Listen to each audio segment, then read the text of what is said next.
But this is the third time I've decided to start up a Fiverr account. The first time I was on serious, I didn't even know what Fiverr was about. The second time I was good. I even got to level 1, and a client of mine, I was working for her as a virtual assistant. She gave me an advice and I decided to take it, and I took the account down, created a new account, and that is the account I'm still working on. And so today I feel like I have experience.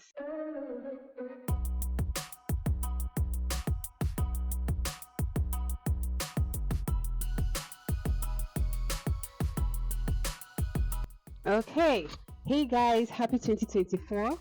Welcome to my channel.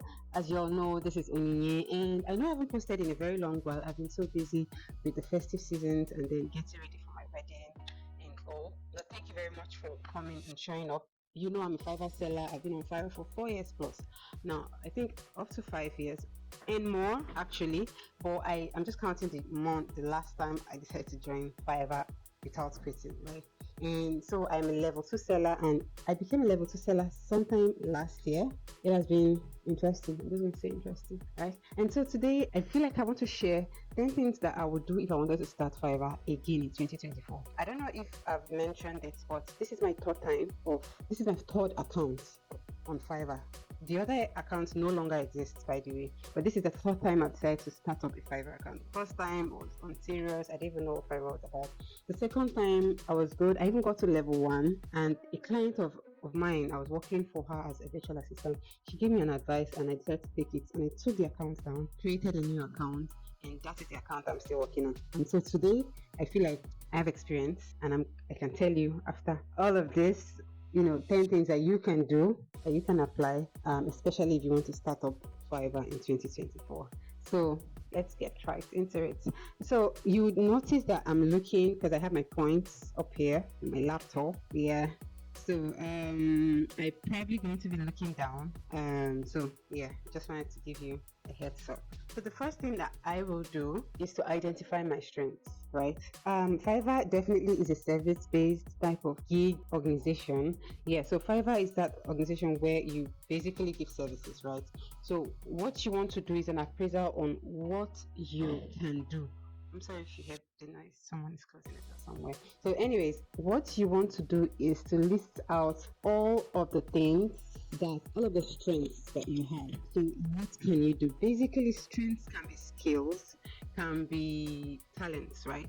So can be skills you learned or skills that you just grew up with. Could be languages. Yeah, you can speak different languages. That's a strength. Or could be, skills that you actually learned, like you learned project management, or you learned how to be virtual assistant, or you learned copywriting, or you learned, SEO.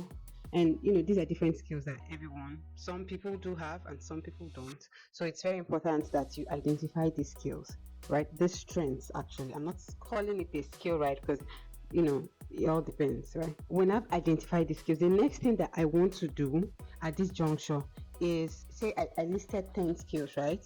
The next thing I want to do is to go ahead and for each, by the side of each skill, I'm going to designate or assign a level to them. Is it basic, intermediate, or am I an expert, right? So BIE. So for skills that I only have basic knowledge of, say I know a little bit of French, like I only know bonjour in French, so definitely I do not even know, I don't qualify as a basic French speaker. So of course I'm not going to put that. But say I have basic French skills, right? I can say write to some extent, maybe I have A level or things like that. Then I can write basic B by the side. And so skills that I have experience in, depending on the years of experience I have. So if I have just few years, say less than 2 years experience in a particular skill, I can put intermediate, right?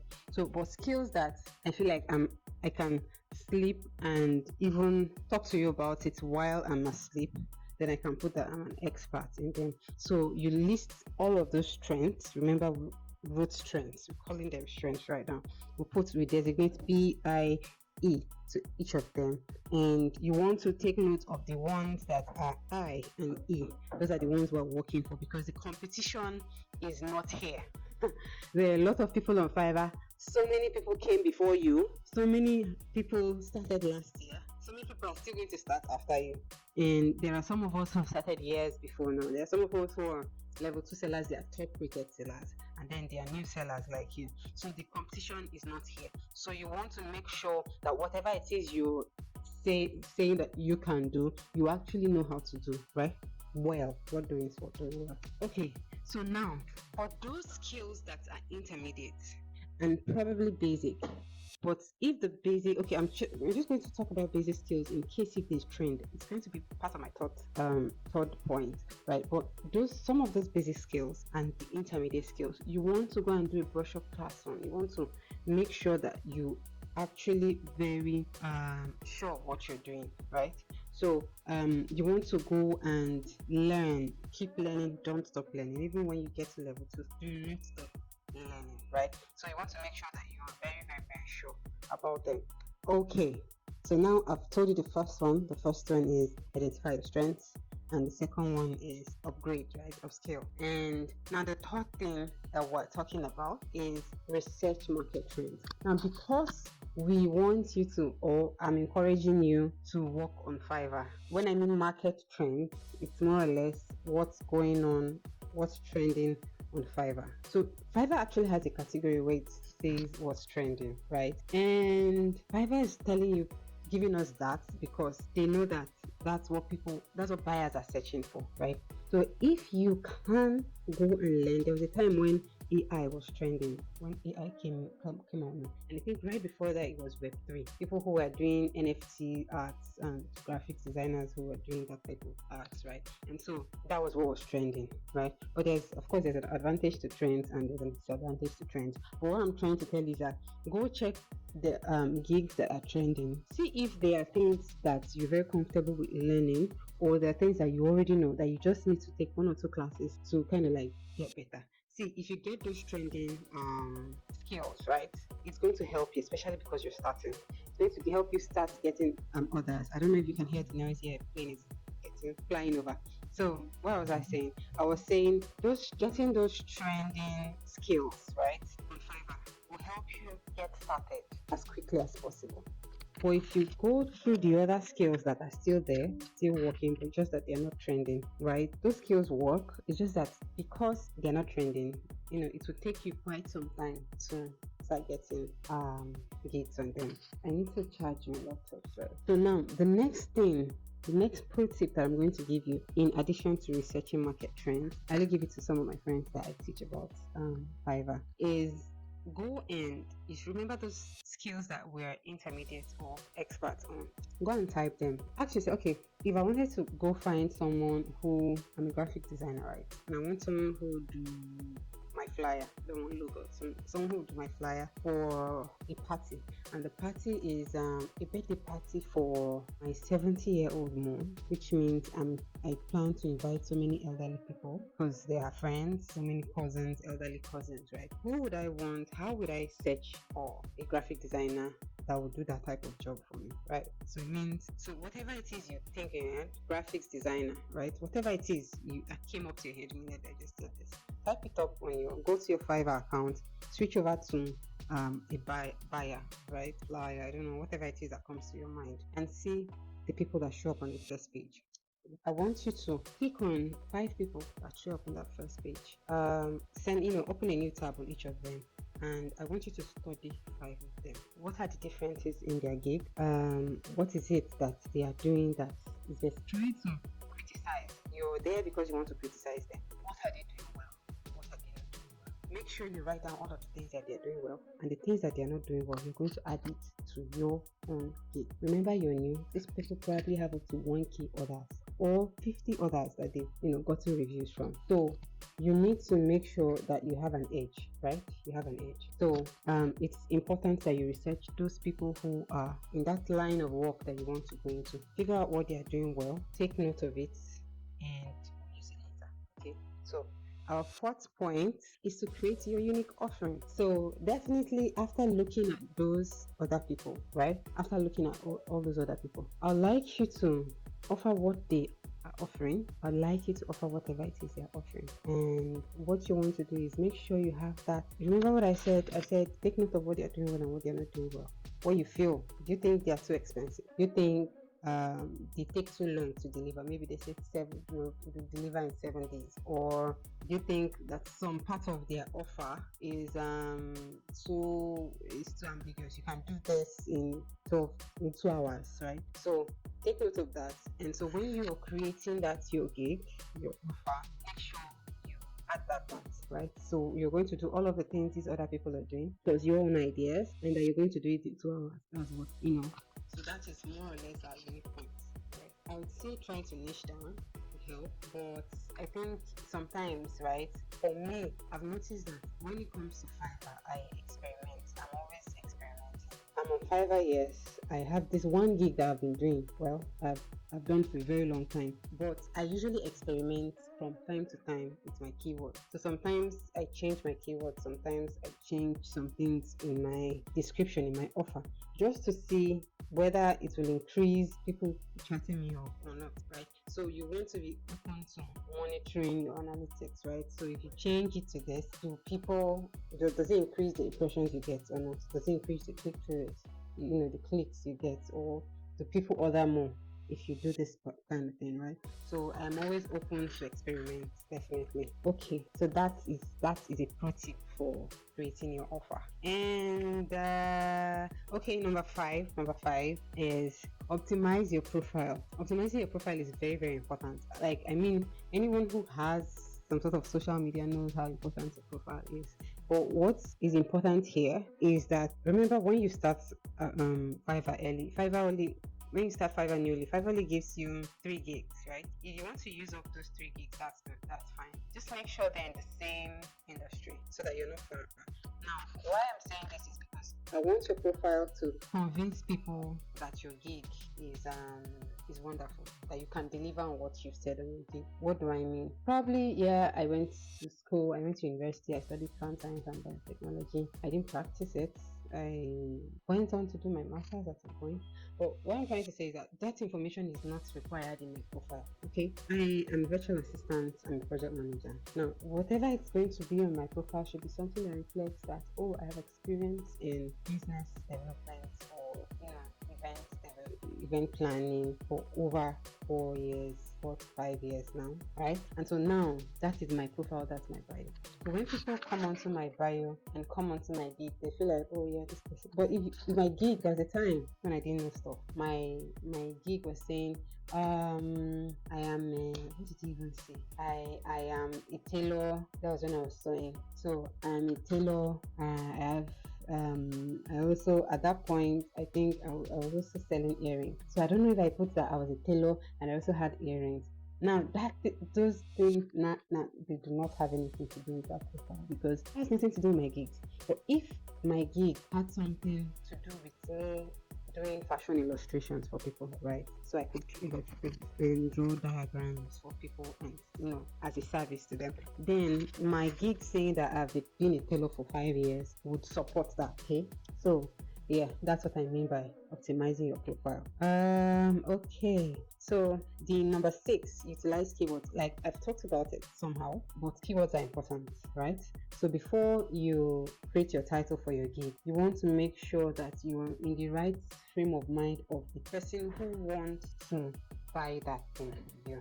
So whoever that person is, how, like, oh, I want to plan an event for. So what would the person say? Would the person say I want to plan an event, or would the person say I want to plan a webinar, or the person say I want to post, you get, so I want to write a book. I'm looking for someone to write a book for me. Or would the person say I want to write an ebook?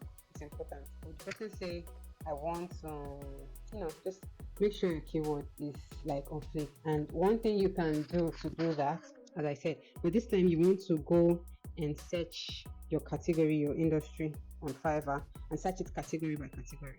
Now, when you come to, if you're in the, say you say, I'm trying to open my Fiverr right now. So, but say I'm in the business category, right? So if I open business and I open a subcategory and I see the top people that are there, right? What keywords? Say I open graphics design, and I open graphics design and I click on logo, right?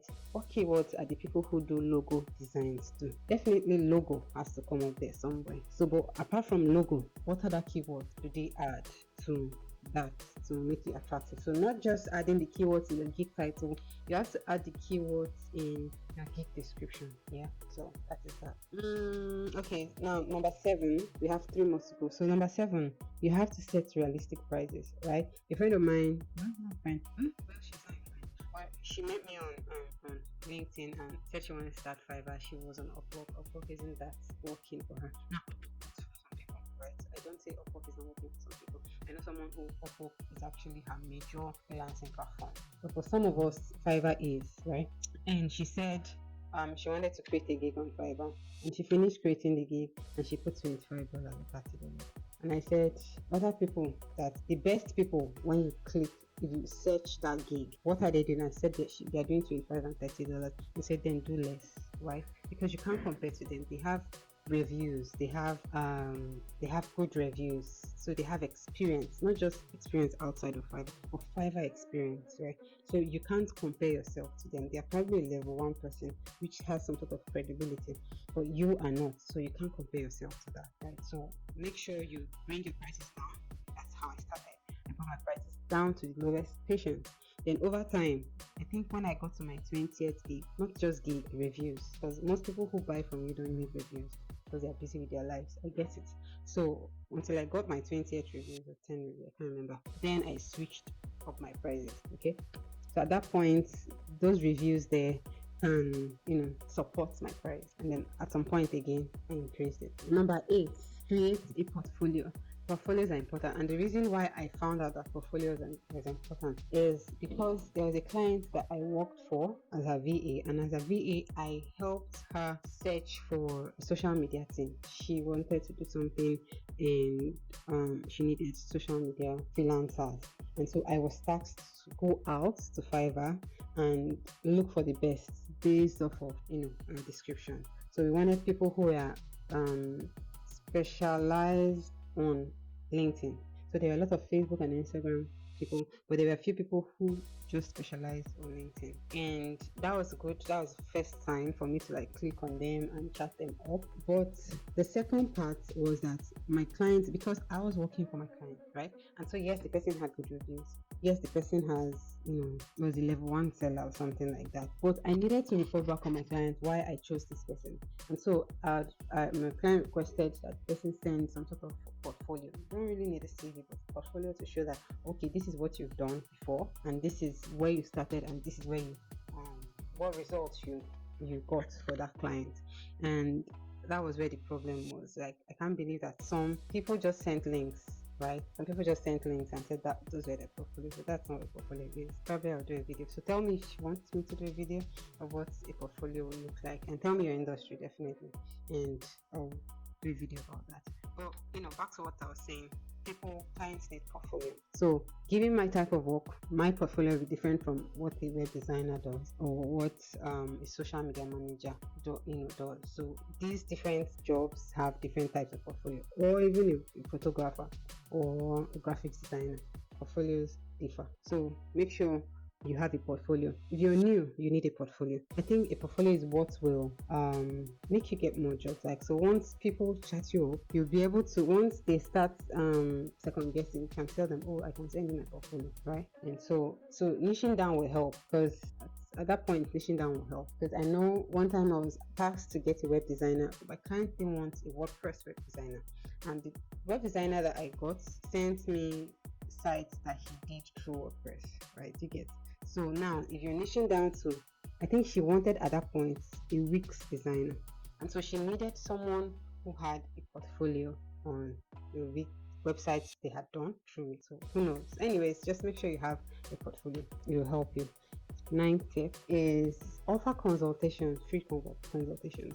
I always do. Most times, I'm just going to say this. I feel like speaking is my superpower. So most times when I'm chatting with clients who inquiring about my service, I always tell them, oh, maybe we can have a chat. I hop on the chat for I know a few minutes, and in that few minutes, my job is to convince you that I can do that job. And I'm going to say I'll say 95% success. 95% of the clients that I pick up on a video Zoom call, Fiverr gives you access to have a Zoom meeting. 95% of the clients that I've had a Zoom video meeting with, I get. So use that. I think it helps. I told that to one of my friends that I introduced, and she said it works too. It works for her. So for me, it works. I don't know about you, but I'm just telling you now. You can try it out. Okay. Last but not the least. Yes. Do not stop. It took me 3 months 3 months before I got my first person that chatted me up on Fiverr after I set up my account in 2020, right? During lockdown. It took me 3 months before the first person chatted me up. Luckily for me, yes, the person decided to go in. But it took me 3 months. Remember how we're at home during lockdown? Nobody was doing anything. So it was quite obvious that I was doing nothing. We're all back from school, but doing nothing, right? So be consistent. Now, one pro tip I'm going to tell you about being consistent. I don't know if it actually did work, but I feel like it contributed. What I did was every day I entered Fiverr app. I clicked on Fiverr. Like I have a Fiverr app on my phone. You have to have a Fiverr app on your phone. Even though I do certain things with my laptop. But every morning, I click on Fiverr. I open the app, scroll up, scroll down. I go away. I do it every day. I don't know what it does, but I feel like it does something. It kind of registers your presence, right? Tells the algorithm that, because see, there are probably, if you click any, say you type logo designer, right, on Fiverr, you're probably going to see 990,000 people, I'm just guessing, who offer this service. Of course, different niches of logo design. There are people who have signature logos, blah blah blah. I'm not here to talk about it, but what I'm trying to say, that there is a possible percentage that half of those people have given up on Fiverr, because half are new sellers who created the gig and feel that Fiverr no longer works and they're out, right? So don't forget that. Now we come back to the 50% that actually in. Some of them are busy. Some of them don't hear English. Some of them hear English. Some are not Nigerians. There is something unique about you. I know there was a time I got a client who, when I was doing a translation gig, the client, it was English to Igbo. You can imagine. I was just like, oh, what can I do? I can speak English and I can speak Igbo. I'm not so perfect with speaking Igbo, but I speak Igbo, okay, because I live in the southeast. But what I'm trying to say is that client needed someone to speak English. Yes, they needed someone to speak English, but with an Igbo accent, because generally, yeah, I speak like a Nigerian. I don't just speak like a Nigerian, I speak like an Igbo girl because I live in East, right? And so that person was looking for someone who was going to speak English, like I was going to transcribe, like I want to read out stuff in English. But just because I had that Nigerian Igbo accent, I got that gift. You get this? So there's something special about you. There's something unique about you. Probably next time they would want someone who is a male. They may probably want a male voice, or a male voice in their 40s, or a male voice in their 20s. You get? So there's something unique about you. Don't forget that. Be consistent. At least use this as a pro tip. Always go into Fiverr app every day. Go into Fiverr app, and then don't stop learning. What I did was I always went to YouTube and checked people's videos and testing things out, checking people's videos, right? Just to see what else I'm not doing, what else am I not doing, what am I doing, what else am I not doing, and try to watch more recent videos, right? So don't go and watch a video that was created 6 years ago. Meanwhile, Fiverr had changed, their platform, and they upgrade from time to time. So that's it, guys. I hope you enjoyed this not so long video. So please, if you have any next ideas on a video you would want me to make, probably about Fiverr or something that I've mentioned, please put them in the comment section. I'd really love to make those type of videos. So thank you. Bye.